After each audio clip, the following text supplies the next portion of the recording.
You're safer tonight than any human in history.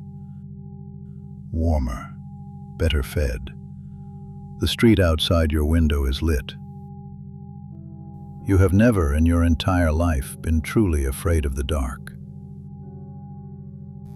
But that is not the interesting part. The interesting part is what you gave up to get here. 4 billion years. That's how long darkness existed on this planet before you were born. And in roughly 150 years, less than 2 of your lifetimes, we erased it. Not on purpose, just because we could. For almost the entire span of human existence, night was absolute. Not dimmed, absolute. Every human who ever lived looked up on a clear night and saw the Milky Way blazing across the sky. It was how you navigated, how you farmed, how you told time. The dark wasn't an absence, it was a presence. It told you things. It told every creature on this planet things.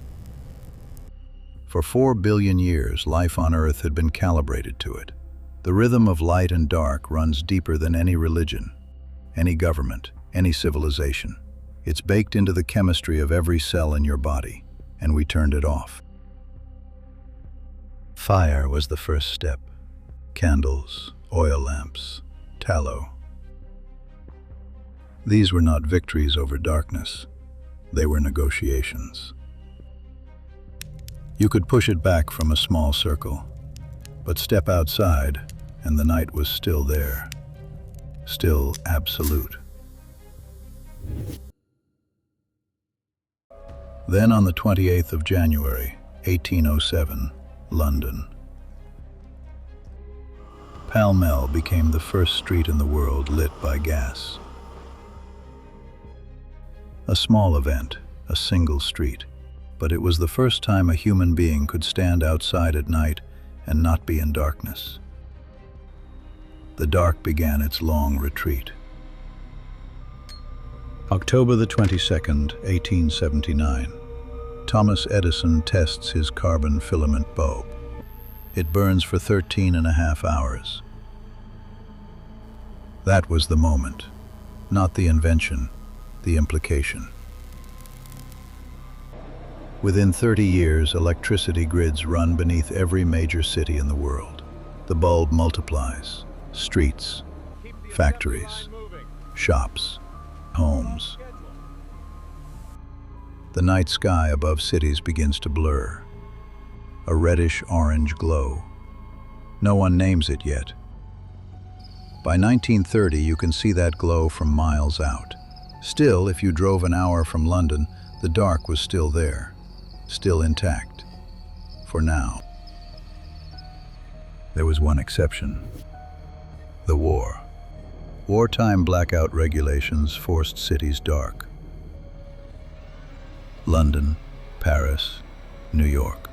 For the first time in decades, people stepped outside at night and saw the Milky Way above their own streets. They weren't moved by conservation. They were hiding from bombers, and the sky came back anyway. Then the war ended, and they turned the lights straight back on, this time permanently.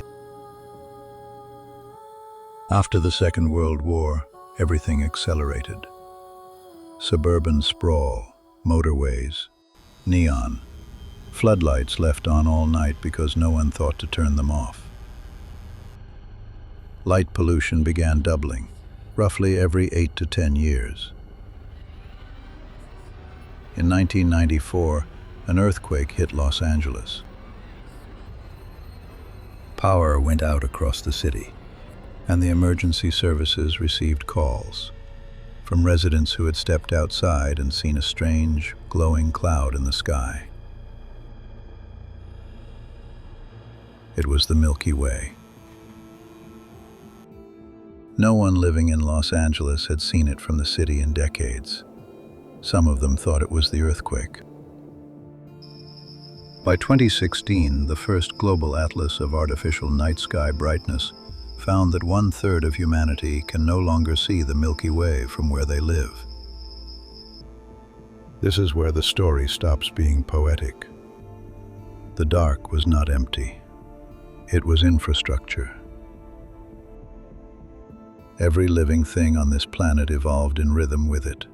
Darkness triggers melatonin production. Artificial light suppresses that.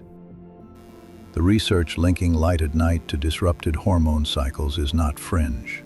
It is mainstream. In coastal areas, light pollution disorients sea turtles. They evolved to follow the moon toward open water. Now they follow the hotels. Migratory birds navigate by stars. In North America, hundreds of millions collide with illuminated buildings every year. They fly toward the light. The coral bleaches not just from heat, but from the permanent artificial glow on the water's surface. The dark was not decorative. It was the architecture of life on Earth. We demolished it. There are now official dark sky reserves around the world. Places designated specifically because they still have the absence of something. People travel to stand in a field and see what was simply free to every human who ever lived for 4 billion years. And meanwhile, the light continues to grow. We have a word for it now. Light pollution, as if it were a minor inconvenience. There are scientists who study it, conservationists who fight for it, international designations to protect what remains. We have made the absence of light into a resource to be managed, something that requires a preservation society, a government classification, a lobby group. That is how completely we have won. The thing that governed every living creature on this planet for 4 billion years now needs protecting from us. And every night, in every city, the light climbs a little higher. So, you're safer tonight than any human in history. The street outside your window is lit. You have never in your entire life been truly afraid of the dark, and the dark has never been more gone. The Podcat.